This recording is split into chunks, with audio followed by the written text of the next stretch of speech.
am Gresham and welcome back to Gresham Reads Graceling by Christian Cashore. So, in the last chapter, Katsa and Bitterblue had come across Lord Leck within Po's castle, and it appears that his silver tongue had managed to trick, I suppose would be an apt term, so managed to influence King Ror and his family, or at least immediate family. His sons, his wife, and his sons' wives, as well as the inhabitants of Po's castle. Of course, Bitterblue was the only one who was not affected by Leck's voice, due to the fact that she had, I suppose, conditioned herself to ignore it. Or at least to grow resistant to his grace's effect.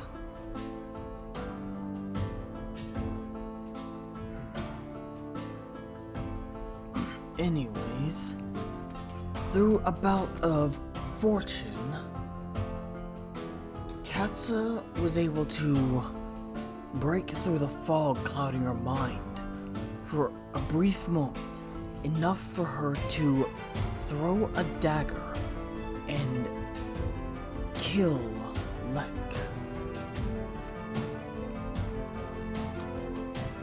Though not for the reason originally anticipated. It wasn't because she remembered Leck had to die. It is because Leck was about to reveal the truth of Po's grace to his father and brothers.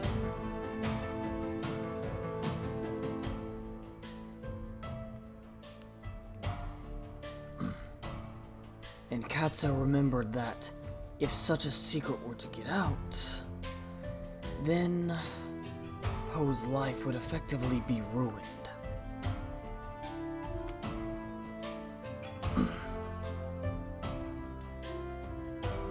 So, with that clarified, and Leck dealt with, Katsa and Bitterblue had begun to prepare for their journey back to Monsea and Leck City to explain to all the people about the truth of Leck and his hidden grace. Anyways, let's begin, shall we? Because I believe I've stalled long enough trying to remember exactly what happened last time.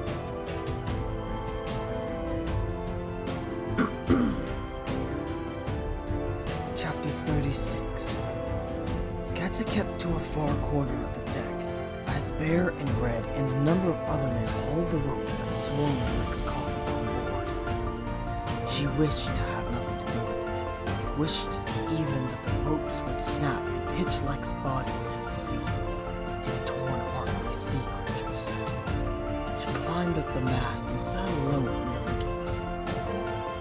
It was a grand procession of royalty that charted her course down to Monsea. For not only was Bitterblue a queen, but Prince Skye and King Ror attended her. Her sister's child, Ror had pointed out, was a child.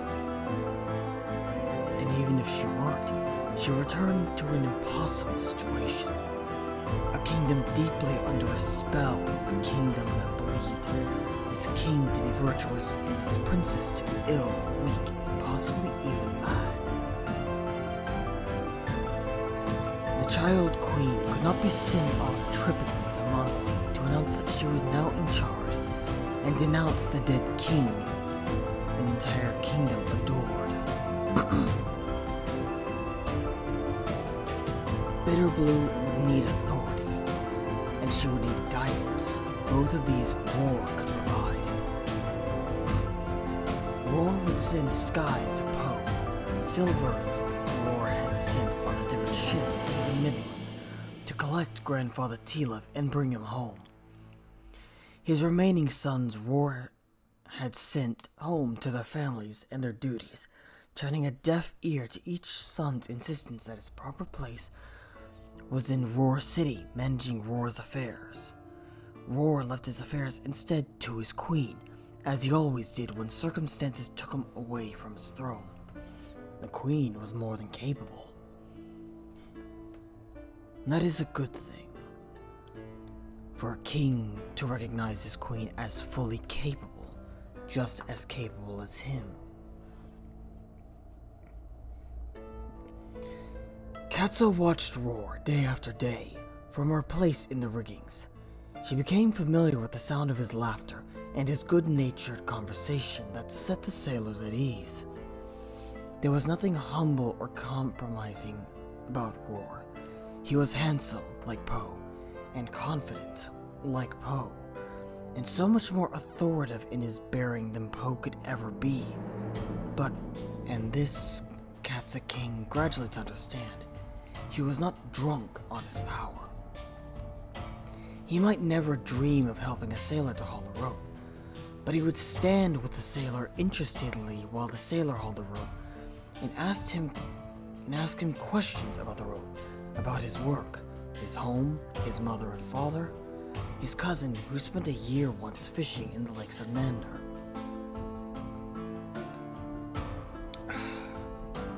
It struck Katsa that here was a thing she'd never encountered. A king who looked at his people instead of over their heads. A king who saw outside himself. Katsa took easily to Skye. He climbed occasionally into the riggings, gasping, his gray eyes flying wide with laughter every time the ship plunged into the trough of a wave. He sat near her, never quite as relaxed in his perch as she was in hers, but quiet, content, and good company. I thought after meeting your family that Po was the only male among you capable of silence, Katsa said to him once, when they'd sat for some time without speaking. A smile warmed his face. I'd jump into an argument quick enough if you wanted one, he said. Now I have 1,000 questions I'd like to ask you, but I figured if you felt like talking, well, you'd be talking, wouldn't you? Instead of climbing up here nearly to be hurled to your death every time we crest a wave. His company and the friendly rumble of Ror's voice below. The small kindness of the sailors toward Bitterblue when the girl came onto the cold deck for exercise. Captain Vaughn, who was so competent and so steady, and who always met Katsa's eyes with respect. All of these things comforted Katsa. And a tough little skin began to stretch across the wound that had opened in her when her dagger had hit Leck. She found herself thinking of her uncle, how small Randa seemed now, how baseless in his power, how silly that such a person had ever been able to control her. Control. This was Katsa's wound. Leck had taken away her control. It had nothing to do with self-condemnation. She couldn't blame herself for what had happened. How could it not have happened? Leck had been too strong. She could respect a strong opponent, as she'd respected the wildcat in the mountain. But no amount of humility or respect made it any less horrifying to have lost control. Forgive me, Katsa, Skye said once as they hung together above the sea. But there's one question I must ask you. She had seen the puzzlement in his eyes at times before. She knew what he was going to ask.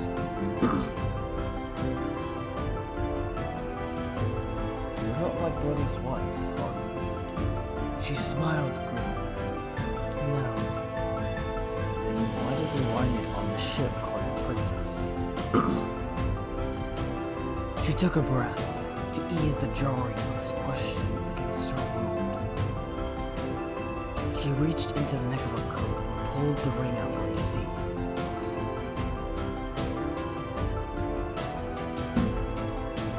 When he gave it to me, she said, he didn't tell me what it meant, nor did he tell me why he gave it. Skye stared at the ring. His face registered astonishment, then dismay, then a stubborn, self-willed sort of denial.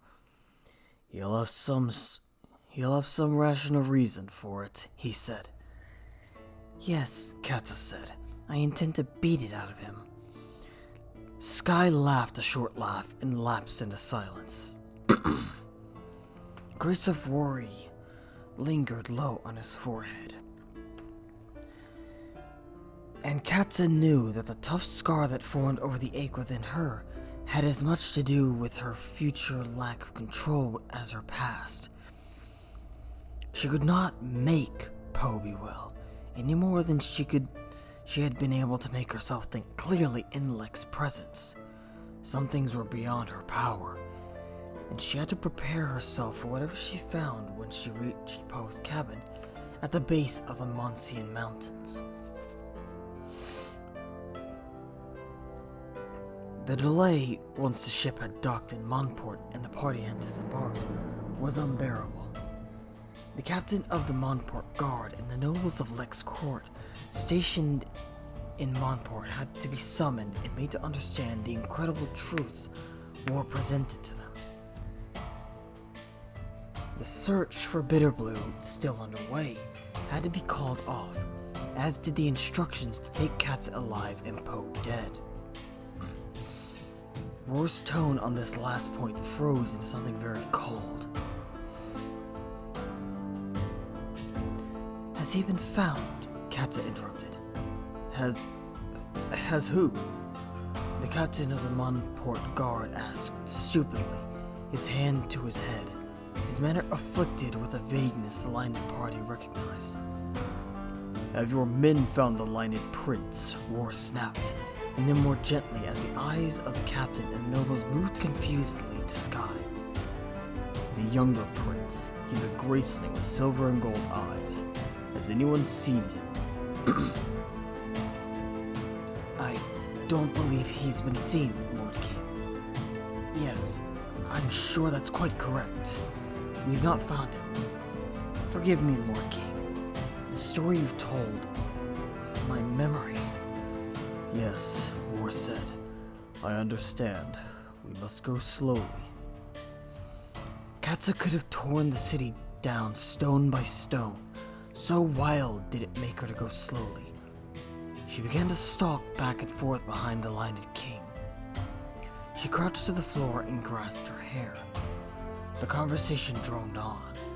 It would take hours for these men to disengage themselves from Leck's spell, and Katsa couldn't bear it. Perhaps we could see to some horses, Father, Skye murmured, and be on our way. Katsa shot to her feet. Yes, she said. Yes, in the name of the Midlands, please.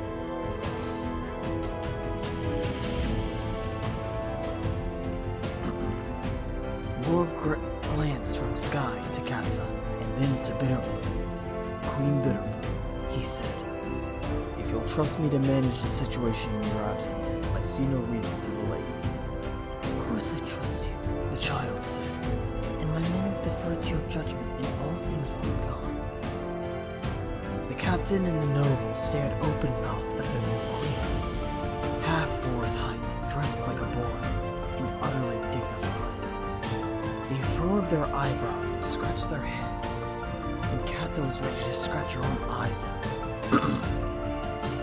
Ror turned to her. The sooner you reach Po, the better, he said. I'll not keep you.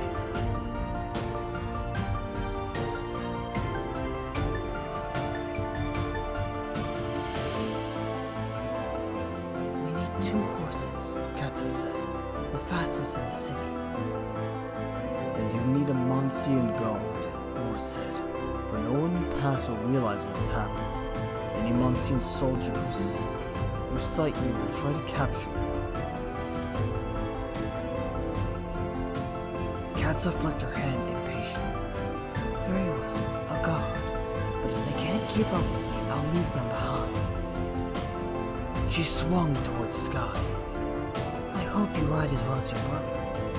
Or you'll leave him behind as well, Ror said. And the Monsean queen. If she's weighing down your horse, will you leave her behind? And the horse itself, I suppose, once it collapses from exhaustion and disuse. He had drawn himself up very tall, and his voice was sharp. Be rational, Katsa. You will take a guard, and it will ride before you and behind you. For the entire journey, is that clear? You carry the Queen of Monsea, and you travel with my son. Katsa practically spit back at him. Do you imagine that I need a guard to protect them from the soldiers of Monsea? No, Ror snapped. I have no doubt that you are more than capable of bringing the Monsean Queen and my son and the rest of my sons and 100 Nandering kittens through an onslaught of howling raiders if you choose to. He drew himself up even taller. You will listen to sense. It does none of us any good at this juncture for you to barrel through Monsea with the Queen of the Kingdom on your horse, killing her soldiers left and right. What exactly would that accomplish? You will travel with the guard, and the guard will make your explanations and ensure that you're not attacked. Am I clear? He didn't wait to know if he was clear. He abruptly turned to the captain, who flinched at the exchange as if it hurt his head. Captain, the 4 fastest horsemen in your guard, and your 6 fastest horses, immediately. He swung back on Katsa and glared down at her. Have you regained your reason? He roared. It was her temper she had lost, not her reason. Or if it was her reason, it had returned to her now. With the promise of 4 fast horsemen, 6 fast horses, and a thundering ride to Po.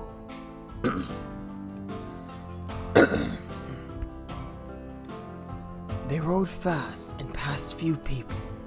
The port road was wide, its surface a mixture of dirt and snow tramped down under the hooves of innumerable horses. Forgive me, I'm getting tongue twisted. Banks of snow rose on either side of the road, and fields of snow beyond them. Far to the west, they could just make out the dark line of the forest and the mountains beyond. The air was icy, but the child on the horse before her was warm enough. The queen on the horse before her, Katsa thought, correcting herself. And Queen Bitterblue was very changed from the skittish creature she and Po had cajoled from the inside of a hollow log months ago. Bitterblue would make a good ruler someday, and Raffin a good king. And Ror was strong and capable, and would live a long time. That was 3 of the 7 kingdoms in good hands. 3 of 7, however inadequate it seemed, would be a vast improvement.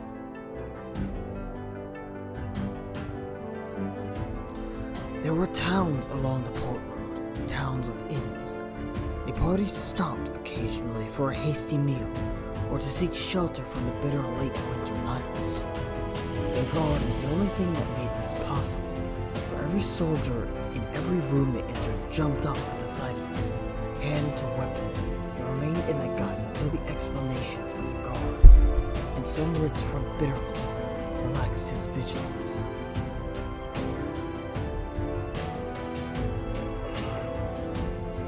At one inn, the guard's explanations came too slowly.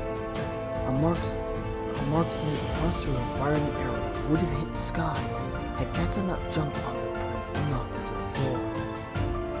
She was up again before Skye had even registered his fall, her body blocking the queen's and her own arrow drawn. But the guards had intervened, and by then it was over. Katsa had hauled Skye up, looked into his eyes and understood what had happened. "He thought you were Po," she said to Skye. "That archer. He saw the hoops in your ears, the rings, and the dark hair, and he fired before he saw your eyes. You should wait until the guards have spoken from now on before entering the room." Skye kissed her forehead. "You saved my life." Katsa smiled. He reminded her very outward of her affection. "I'm going to name my firstborn child after you." Katsa laughed at that. "For the child's sake, wait for a girl. Or even better, wait until all your children are older. Give my name to whichever is the most troublesome and obstinate." Skye burst into laughter and hugged her, and Katsa returned his embrace. And realizing that quite without her intending, her guarded heart had made him her friend. The party was swept upstairs to the briefest of sleeps. The archer was taken away, most likely to be punished soundly for losing an arrow so close to a small gray-eyed girl who happened to be Bitterblue. And if the people living in the towns and traveling the roads did not yet know the details of Leck's death or suspect his treachery, at least it began to be understood in Monsea that Bitterblue was safe, Bitterblue was well, and Bitterblue was queen. The road was clear and swift, but the road didn't lead straight to Po. The party turned west eventually into fields piled high with ice and snow, and Katsa felt the slackening of their pace severely. The horses labored to break a path through the snow that reached sometimes to their shoulders. Days later, the party burst under the cover of the forest, and this was easier going. And then the land began to rise, and the trees to peter out. Soon they were climbing. They swung down from their mounts, all except for the queen, and picked their way uphill on foot. They were nearly there, and Katsa drove her companions fiercely, dragging the horses, emptying her mind of everything but their ferocious progress forward. "I believe we've lamed one of the horses," Skye called up to her, early one morning when they were so close she could feel her body humming with it. She stopped and turned to look back. Skye gestured to the horse he was leading. "See? I'm sure the poor beast is limping." The animal's head drooped and it sighed deeply through its nostrils. Katsa grasped for her patience. "It's not limping," she said. "It's only tired, and we're nearly there." "How can you say that when you haven't even seen it take one step?" "Well, step then. I can't until you've moved." Katsa glared at him murderously. She clenched her teeth. "Hold tight, Lady Queen," she said to Bitterblue, who sat on her horse. She gripped the animal's halter and yanked the beast forward. "Still doing your best to ruin the horses, I see." Katsa froze. The voice came from above rather than behind, and it didn't quite sound like Skye. She turned. "I thought it was supposed to be impossible to sneak up on you. Eyes of a hawk and ears of a wolf and all that," he said. And there he was. He was there, standing straight, eyes glimmering, mouth twitching, and the path he'd plowed through the snow stretching behind him. Katsa cried out and ran, tackling Po so hard, he fell back into the snow and she on top of him. And he laughed and held her tight, and she was crying. And then Bitterblue came and threw herself on top of them, and Skye came and helped them all up.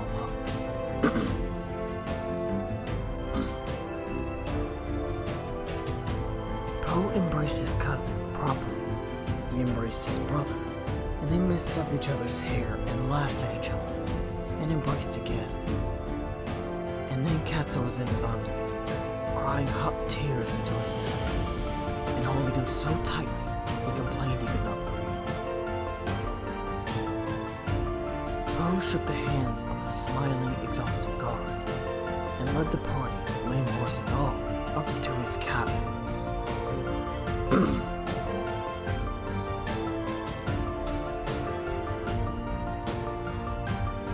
Well, that concludes this one. I believe I'll just cut it here, because I believe there is potentially 2 more chapters left. 2 or 3. So I believe I will save that for next time. Yes. 4 chapters. 3 plus the epilogue. Right.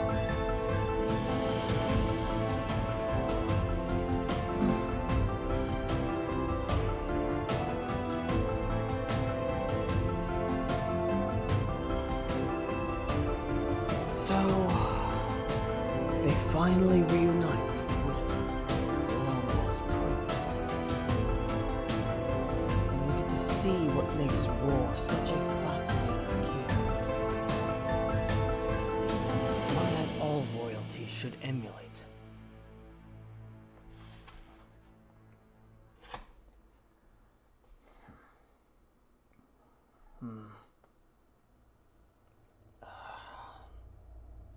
Unfortunately, I'm unable to make this quick. I have, unfortunately, to make this quick, so...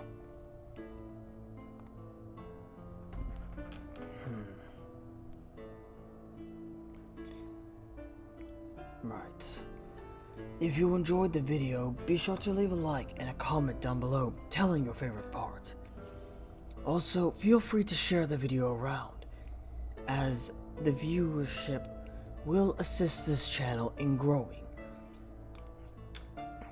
Also, feel free to subscribe if you enjoy the content on the channel. And if you do subscribe, feel free to ring the notification bell so that you are aware whenever we upload. Also, Darkus has a coffee available for any who wish to support him, and also and he will repay this support with commissions of your choosing, though he will only be doing voice acting commissions, as it will, 1, help him improve his voice acting skills so that he may produce more variety of content, and it will allow him to show his thanks for any who choose to support him. In the meantime, I will see you all for the next chapter or 2. I am Gresham and I will see you next time. Do have a good day.